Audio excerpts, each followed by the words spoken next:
Sanggar Cerita mempersembahkan Sabda Pandita Ratu.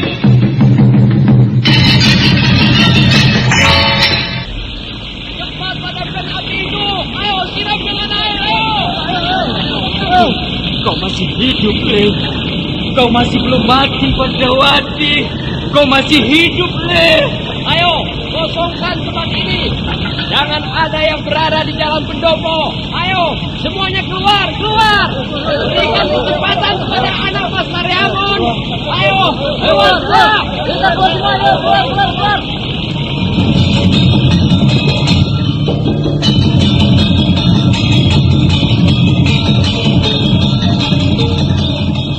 Sabda Pandita Ratu, sebuah kisah penuh dilema, tragedi cinta anak manusia, perebutan tahta, mabuk harta dan duniawi, serta silaunya kehormatan, di mana keangkara murkaan merajalela karena dendam yang membara.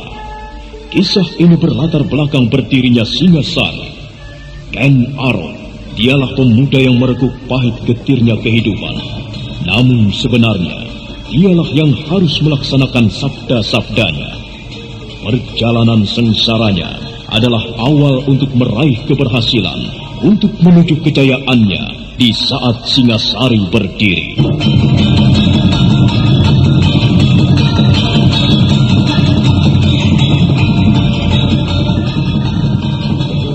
Kamu memperhatikan ujung pemilik kapal itu? Iya, orang itu bernama Barat Maut. Mengapa?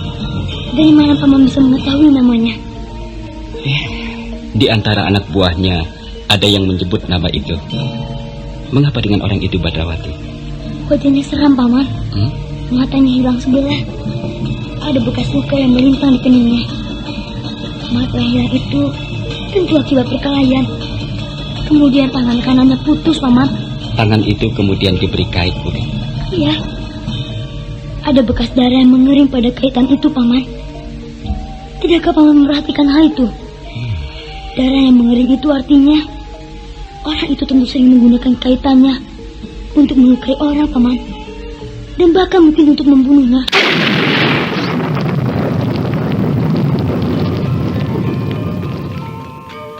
Sabda Pandita Ratu.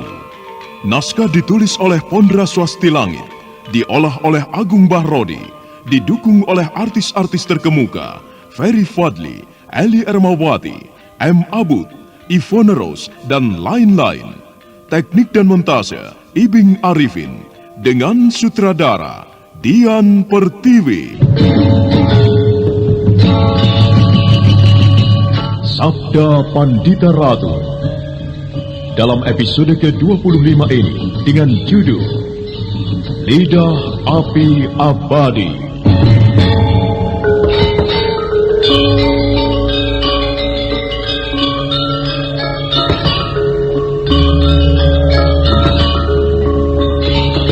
Dalam seri ke-735 ini dengan para pemain Norman sebagai Badrawati, Wenda Lubis sebagai Lare Angon, Ivone Rose sebagai Pinaka Swasti Ratu, Iwan Dahlan sebagai Kisambi, Endang Sakita sebagai Nyai Sambi, Kristiana sebagai Lambang Sari, Haris sebagai Pamekatsi, Herman sebagai Kiai Pangon, dan Asdi Suhastra, pengantar cerita.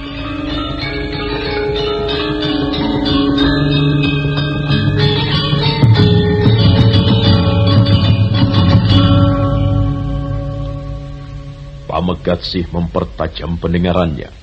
Ia kemudian bangkit dan berdiri serta berjalan dengan hati-hati kembali ke arah lorong yang memanjang ke barat.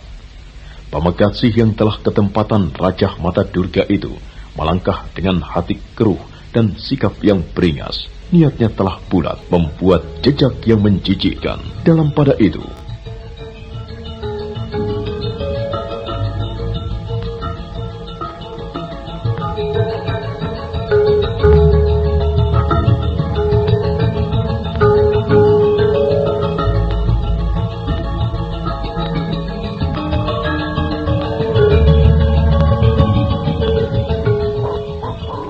Bagaimana, Badrawati? Aku mempunyai sebuah dugaan. Akan tetapi, aku tak tahu apakah dugaan itu benar atau tidak, Paman. Ini hanya sebuah perhitungan yang belum tentu. Katakanlah. Paman bisa menebak apakah kira-kira yang akan dilakukan Pamegasi itu setelah ini? Melarikan diri. Iya.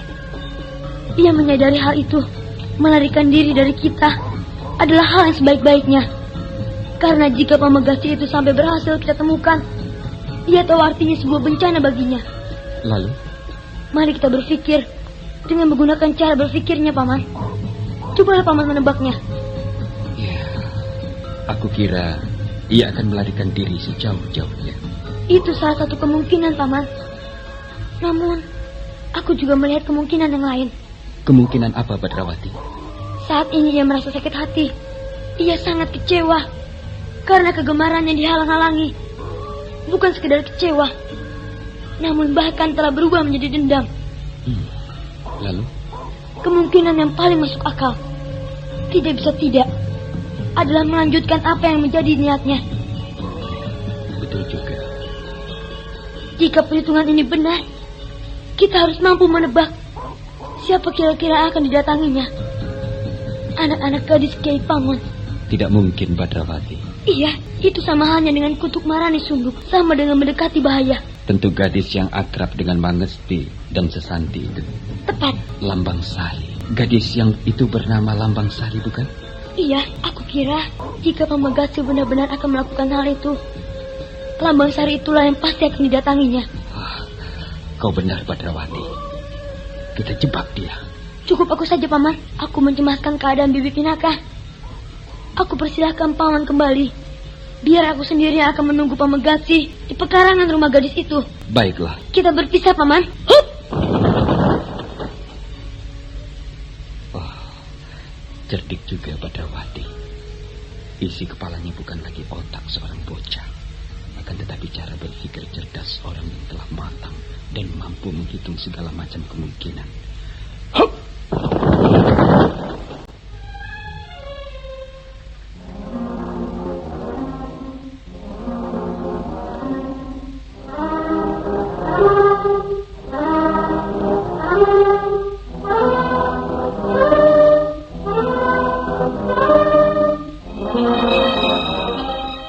Di rumah Kiai Sambi, suasana tak kalah tegang. Suara orang yang bertarung itu lamat-lamat sampai juga di rumah orang itu. Kiai Sambi yang resah karena telah mendengar berita pemetik kembang lepas lagi, segera mempersiapkan diri. Kiai Sambi berjaga-jaga di halaman rumahnya dengan memegang pedang telanjang. Kiai Sambi terkejut ketika dari kegelapan malam muncul sosok bayangan mendekatinya.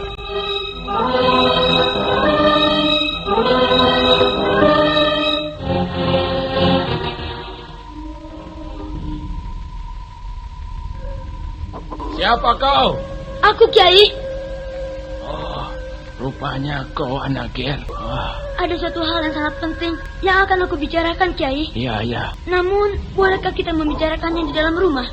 Kita jangan berbicara di luar. Oh, mari anak Ger Badrawati. Ayo silakan. Ayah, bagaimana ayah? Ada apa? Ada apa, Kiai? Aku belum mengetahuinya, Nyai. Anak Ger Badrawati ini belum menjelaskan. Ada apa? Ada apa, Badrawati? Tenanglah, Kambo. Beri kesempatan aku akan menjelaskannya. Benarkah pemetik kembang itu lepas lagi? Benar, Nyai. Lalu, itulah sebabnya aku datang menemui Bibi. Bagaimana? Katakan apa yang harus aku perbuat, Badrawati. Katakanlah. Pamegasi telah melarikan diri. Hal itu memang sangat aku sesalkan. Aku menduga Pamegasi merasa sakit hati dan dendam akan datang kemari untuk melanjutkan niatnya. Aku tidak mau. Aku tidak mau. Justru itulah, Bibi. Aku datang untuk menjebaknya. Mohon Paman dan Bibi menuruti petunjukku. Baik. Kami semua percaya sepenuhnya kepada anak Ger Badrawati. Apapun yang akan kau lakukan, itu semua demi kebaikan kami. Aku persilahkan Paman dan Bibi tidur sebagaimana biasanya. Paman dan Bibi berbuat seolah-olah tidak cemas lagi karena Pamegasi telah tertangkap. Iya, lalu? Kang Bolambang Sari, aku persilahkan untuk tidur di biliknya. Aku yang akan menjaganya. Jika perhitunganku tak salah, maka aku yakin pemetik kembang itu akan datang kemari. Jika ternyata ia memiliki mendatangi gadis yang lain, maka nasib gadis itulah yang buruk. Bagaimana? Kiai, bagaimana? Anak Ger Badrawati tentu telah mempunyai perhitungan yang cermat, Nyai. Kita ikuti saja petunjuknya. Waktunya tinggal sedikit, Kiai. Oh iya. Mari Nyai, ayo.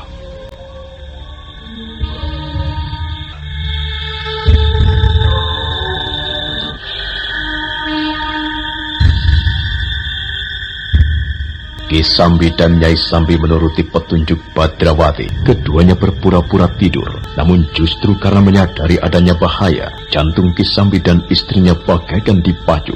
Badrawati tersenyum manakala mampu menangkap desah napasnya. Sementara itu di dalam biliknya, Lambang Sari melaksanakan petunjuk Badrawati.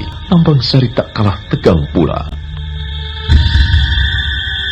Leh, Bagaimana, Kang Bu? bagaimana kalau ia benar-benar muncul? Itu yang justru aku harapkan. Aku menginginkan ia benar-benar datang dan tak tahu kalau aku berada di sini. Jika ia tahu aku berada di sini, mungkin ia akan lari terbirit-birit. Ia akan ketakutan melihat ujung cambukku ini menggeliat. Aku tidak akan mengalami hal yang buruk, bukan?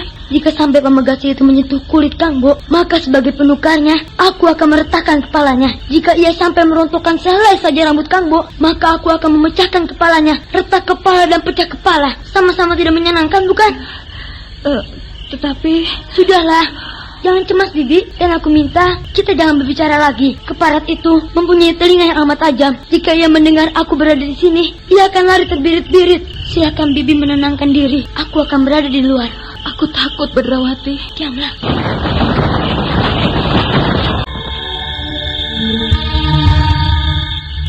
Pinaka, bagaimana Pinaka? Ia melarikan diri. Damar Tahun? Si Mata Tiga membawanya. Mata Tiga? Iya. Nyai Durga pada Bandari? Iya.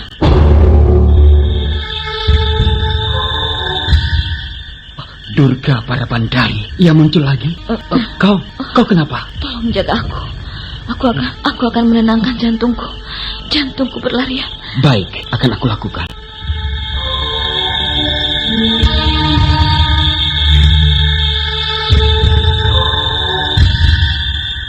Lare Angon menjadi cemas melihat keadaan Pinaka Swasti Ratu. Sudut bibir perempuan itu melelehkan darah merah. Pinaka yang terluka di bagian dalam dadanya itu segera duduk bersila. Lare Angon segera mempersiapkan diri, menjaga berbagai kemungkinan yang akan terjadi. Suasana yang sepi dan tak terdengar lagi pertarungan itu menyebabkan Kiai Pangon berani keluar. Dengan diikuti oleh Ki Demang, Kiai Pangon mendekat.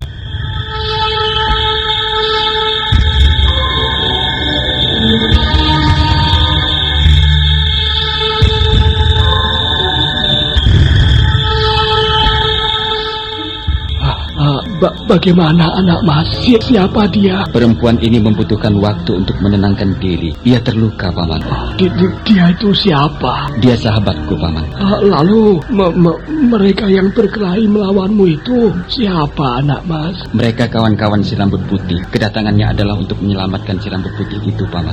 Lalu anak Ger Badrawati? Dia sedang mengejarnya. Katakan kepada aku anak mas Lare Angon, apa yang harus kami lakukan? Persilahkan orang-orang yang membawa obor itu untuk berkumpul saja di rumah Kiai. Apa yang mereka lakukan itu justru membahayakan mereka, Paman. Iya. Di luar sana, orang-orang tak dikenal dan berkemampuan tinggi sedang berkeliaran dan bisa membahayakan mereka. Oh, baik. Hei, kalian semuanya kemari! Ayo kemari!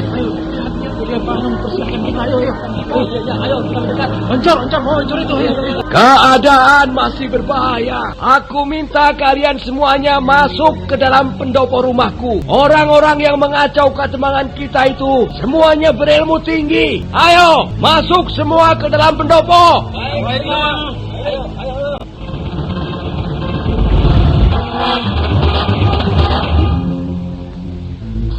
Aku telah mendengar kedatangannya. Ia datang. Bukan hanya cambukku ini yang akan menyusul, akan tetapi juga pisau terbangku ini. Bagaimana, Badrawati? Diamlah, Kang Bu. Aku telah mendengar dengus nafasnya. Ia sekarang berada di dalaman. Aku takut, Badrawati. Diamlah, Kang Bu. Ia bertelinga amat tajam. Ia akan bisa mendengar pembicaraan kita ini. Aku akan diam. Iya, diamlah, Kang Bu.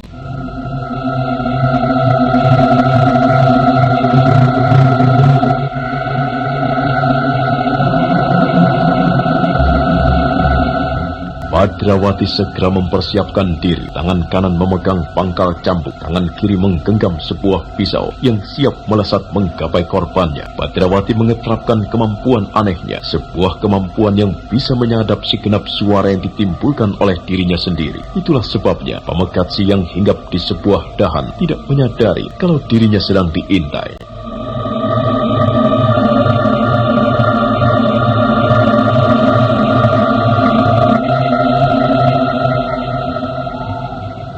Lambang Sari, ia belum tidur. Aku berhasil menangkap desah nafasnya yang gelisah. Demikian juga dengan kedua orang tuanya, juga belum tidur. Agar aku tidak terlampau direpotkan, sebaiknya aku membuat mereka mengantuk. Aku ingin kedua orang tua gadis itu tertidur. Siap, aku akan menyebar silam. Dengan cermat Badrawati terus mengikuti perkembangan yang terjadi. Dengan melekatkan jari telunjuk pada bibir, Badrawati yang berdiri di sudut ruang meminta kepada Lambang Sari agar tidak berbicara. Jantung gadis yang ketakutan itu bagaikan berlarian.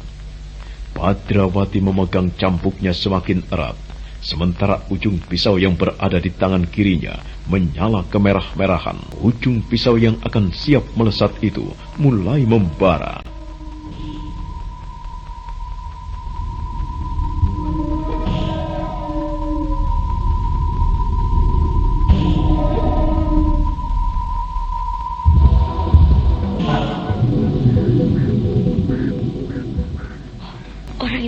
Sirap.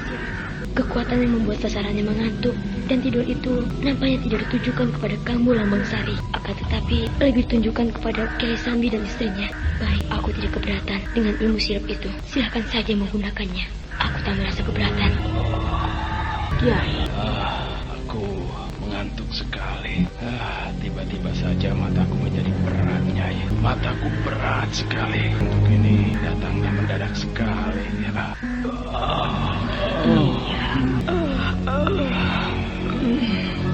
Aku juga. Aku pun mengantuk tak ketulungan, Kiai. Iya, aneh sekali. Mengapa mataku menjadi sangat berat seperti ini? Mengantuk sekali. Aku juga, Kiai. Aku sangat mengantuk. Mataku tak bisa kusangka, sangat berat.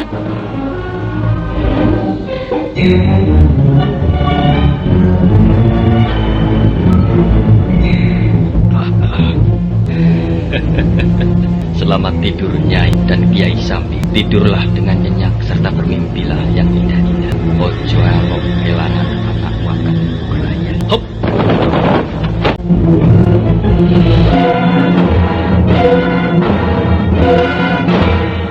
Orang itu sekarang berdiri di halaman. Nampaknya tadi ia hinggap pada sebuah dahan dan meloncat turun. Ia sekarang diam berdiri. Mungkin ia sedang memperhatikan keadaan, menghitung apakah sudah aman atau belum. Nah, dia telah selesai. Sekarang berjalan menuju ke samping kanan. Rupanya, ia akan memasuki bilik ini langsung dengan menjebol dinding. Aku akan menunggunya dengan sabar. Ujung cambukku akan menggeliat dengan kekuatan penuh menyambar kepalanya. Dan ketika ia sedang tidak menyadari keadaan, pisauku ini akan menyengat dadanya dan tepat menggapai jantungnya. Ayo rambut putih, aku telah siap menunggumu di sini.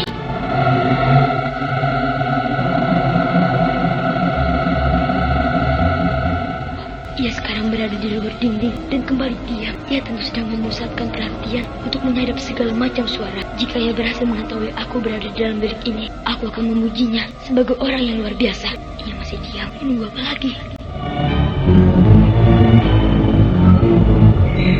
Lambang Sari, kau sedang gelisah menunggu kehadiranku. Kau mungkin sedang berharap aku muncul dan segera membusai rambutmu, meraba segenap kulit tubuhmu. Aku datang, Lambang Sari. Aku datang untuk memenuhi keinginanmu. Siapa itu? Diam, ini aku datang. Kau... Aku datang, sabarlah. Aku datang, sayang.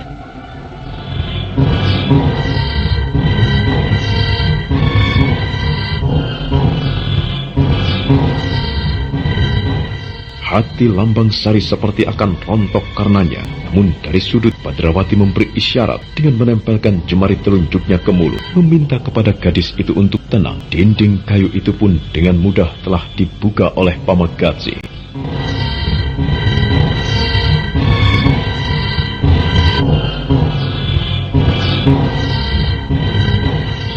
Kau belum tidur, Lambang Sari? Iya. Jangan cemas. Kau tak perlu merasa cemas, Lambang Sari. Semuanya akan berlangsung dengan baik. Tidak ada yang perlu dicemaskan. Kau memang sedang menungguku, bukan? Iya. Kau tahu apa yang aku kehendaki? Kau tentu sudah tahu apa yang aku kehendaki, Lambang Sari. Mari kita lakukan. Aku akan menjadi lelaki yang paling bangga di dunia ini karena menerima penyerahan. Dan kau akan menjadi perempuan yang paling bangga karena memiliki sebuah kenangan yang paling indah dan tak akan terlupakan hingga kapanpun. Aku juga menunggumu, Pamagati. Terima ini.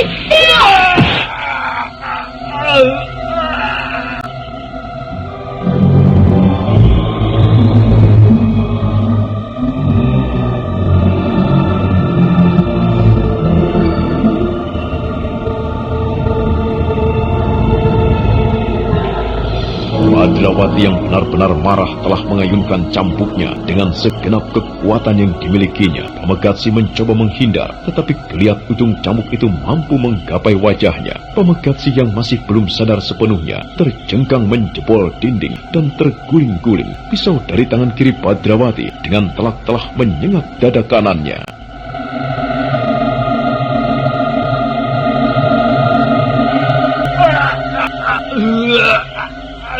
Bagaimana rasanya, Pamagati? Iblis berdebah. Iblis kau. Kaulah yang sebenarnya iblis. Aku telah berulang kali mengatakan hal itu. Akan tetapi, kau masih belum juga menyadarinya. Jika orang ini tidak aku bunuh, maka bencana yang berkepanjangan masih akan terjadi dan menimpa gadis-gadis yang lain. Atas nama kebenaran, atas nama para gadis yang telah menjadi korban kebiadabannya, atas nama mereka yang telah disakiti hatinya, aku akan mengantarkannya menjenguk gerbang kematiannya. Akan kubelah dadanya dengan cambukku. Gila, kau! Apa yang kau lakukan terhadap adikku? Aku akan membantu menyempurnakan kematiannya. Sayang paman keburu datang. Kalau tidak, dia sudah modar tertimpa cambukku. Kasihan, lihatlah dia, Paman Panji Sapran. Dia sekarat dan sangat kesakitan. Aku harus menolongnya dengan mempercepat kematiannya. Kurang ajar kau setan cilik. Adikmu itulah yang sebenarnya tindak dan perbuatannya kurang ajar, Paman. Di mana-mana ia merusak perempuan. Baru saja ia akan menodai seorang gadis. Maka aku terpaksa berbuat kejam kepadanya. Dan sayang sekali, sebagai kakaknya Paman tidak menasihati atau melarangnya. Akan tetapi malah membiarkannya. Ajar, aku bunuh kau. Boleh, mati pun sebenarnya aku telah siap dari dulu. Kalau ternyata Paman berhasil membunuhku, aku tak merasa keberatan. Mati di tangan pemilik Aji Condo Birowo yang menggentarkan tentu merupakan suatu hal yang membanggakan, Paman. Aku tak takut sama sekali. Jangankan hanya kau, bahkan andai kata si mata tiga itu muncul juga di tempat ini dan menghujaniku dengan kekuatan dahsyat yang melesat melalui mata di keningnya, aku tak akan gentar. Aku tak akan mundur sejengkal sekalipun. Kau akan mendapatkannya, bocah tengik. Gila, Kau menantangku? kau berada di sini juga. Kau ingin merasakan bagaimana rasanya tertimpa kekuatan mata Durga? Baik, aku penuhi. Kau akan mendapatkannya.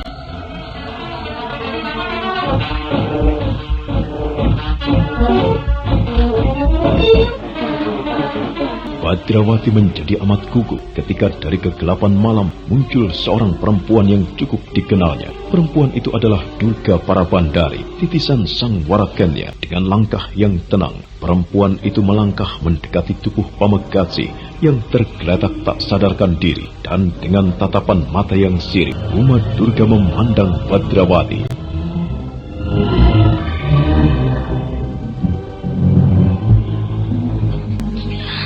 Benar-benar tidak menyangka bahwa ia berada di sini. Keadaan ini benar-benar gawat. Ia mulai membuka ikatan kepalanya. Ia tentu akan menyerangku dengan kekuatan dahsyat yang berasal dari matanya yang ketiga, yang berada di tengah-tengah kening itu. Aku tidak boleh asal-asalan. Aku akan mencoba mendahulinya dengan pisau-pisau terbangku. Hari ini hari Taliwangke, bocah cilik. Kau tahu apa arti Taliwangke? Tidak. Hari Taliwangke adalah hari yang tidak baik. Hari Taliwangke juga disebut hari naas. Setiap orang memiliki hari Taliwangke yang berbeda-beda. Jika seseorang terjebak masuk ke dalam hari Taliwangke, maka menghindar kemanapun ia takkan bisa lepas dari sandungan. Dan hari ini adalah hari Taliwangkemu, bocah cilik. Setiap langkah dan gerakan selalu dibayangi sandungan. Kau memang bocah yang luar biasa. Hingga akulah yang harus menjadi sandungan petualanganmu. Sudah siapkah kau bocah cilik? Kau benar-benar ingin merasakan dahsyatnya mata Durga. Gawat, aku benar-benar tak tahu kalau perempuan bermata 3 ini berada di sini. Ia mengusap kening. Aku tak boleh terlambat. Katakan sekali lagi, kau ingin merasakan dahsyatnya mata Durga? Ya! Gila, pisauku meledak. Ini lagi. Ya!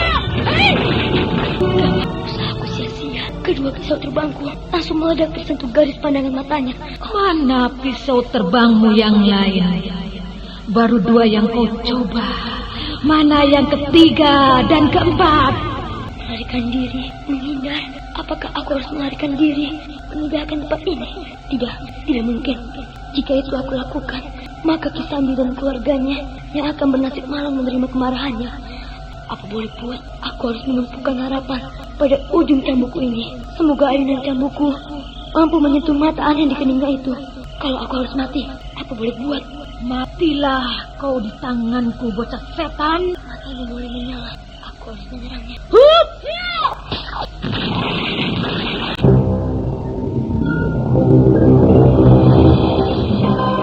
Badrawati menggigil dan merasakan jantungnya bagaikan diremas manakala seleret sinar yang muncrat dari mata Durga itu menjamah tubuhnya. Badrawati yang kemudian berusaha berguling menghindar, merasakan lecutan cambuknya seperti menghantam sebuah tabir kasat mata. Tak terlihat namun ada. Badrawati menjadi gugup ketika umat Durga itu telah siap menyerangnya lagi dengan tatapan matanya.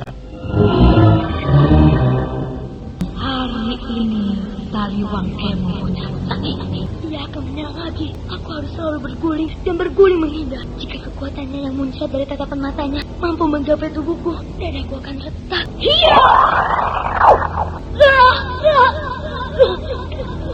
Kau pikir kau akan bisa lepas dariku?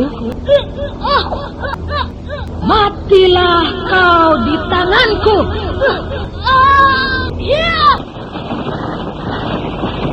Gila, gawat. Kau mau lari kemana, bocah tenit? Aku tak mau didului serangnya. Aku justru harus berada di dalam jarak dekat dan menyerangnya bertubi-tubi. Raja Kalacakra tak akan mampu melindungimu, bocah sialan. Matilah kau di tanganku. Aku akan menyerangnya dari jarak dekat. Umat Durga para Bandari membutuhkan waktu sesaat untuk menyiapkan serangan dahsyatnya yang mengalir melalui matanya. Kesempatan itu dipergunakan oleh Badrawati untuk melenting cepat dan mengayunkan cambuknya. Sebuah ledakan tepat di dekat telinga umat Durga para Bandari telah membuyarkan pemusatan pemikirannya. Nah, apa yang akan dilakukan Durga para Bandari dan mampukah Badrawati menghadapinya? Saudara pendengar, untuk mengetahui jawabannya, ikutilah kelanjutan kisah ini dalam seri berikutnya. Sampai jumpa.